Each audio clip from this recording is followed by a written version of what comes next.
まだね暴風域にこれでも入ってないらしいのでね。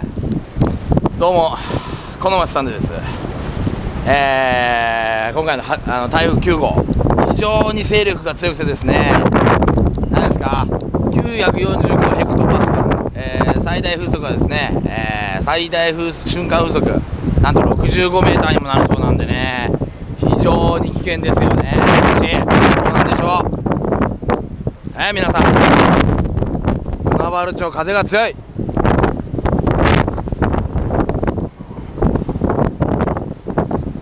どうですか。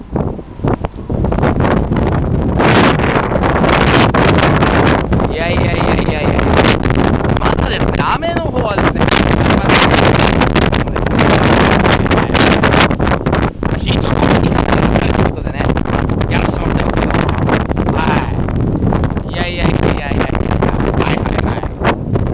頑張っていきたいなと。それではですね、また1時間後お会いしましょう。皆さんさようなら。